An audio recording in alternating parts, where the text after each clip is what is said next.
Good evening students. पिछली कक्षा में विराम चिन्ह के बारे में हम लोग पढ़ रहे थे।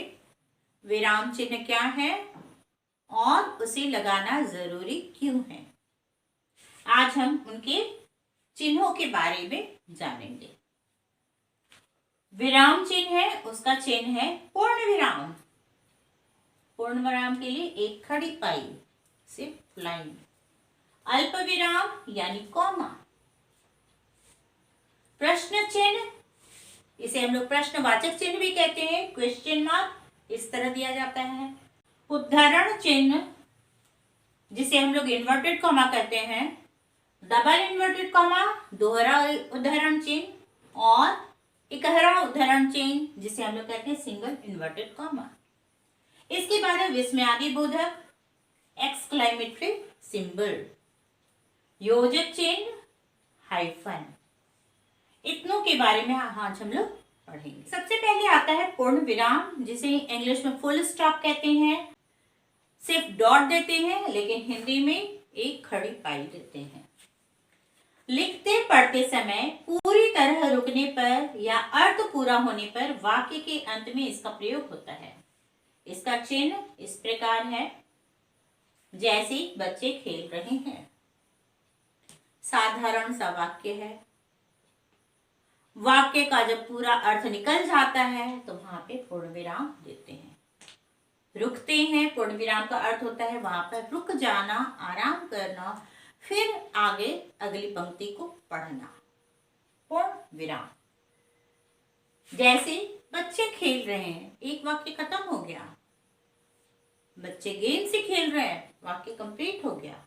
इसके बाद दूसरा वाक्य लिखेंगे। इससे पहले इस वाक्य के अंत में हमने पूर्ण विराम का चिन्ह दिया है, तो इस प्रकार समझ में आता है कि ये पंक्ति पूरी हो गई है।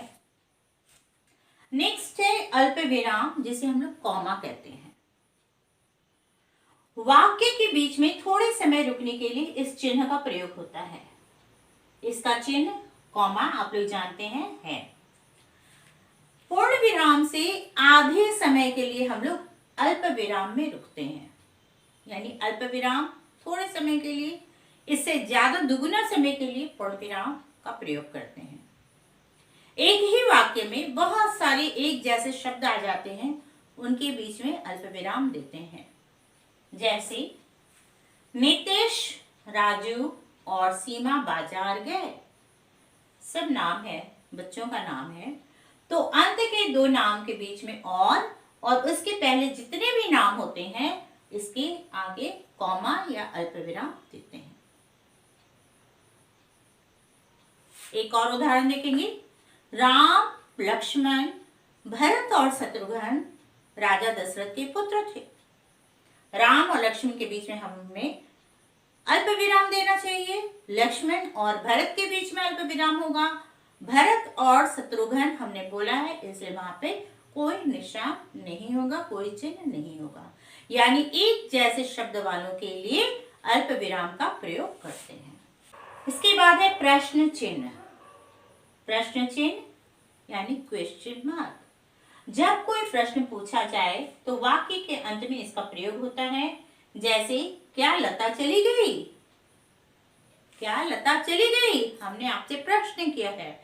जब प्रश्न करते हैं तो यहाँ पर प्रश्नवाचक चिन्ह का प्रयोग करते हैं। तो आज हमने पूर्ण विराम, अल्प विराम और प्रश्न चिन्ह के बारे में जाना। प्रश्न चिन्ह को प्रश्नवाचक चिन्ह भी कहते हैं। आप अच्छी तरह से पढ़िएगा और इसके आगे का हम लोग अगली कक्षा में बताएंगे। Thank you.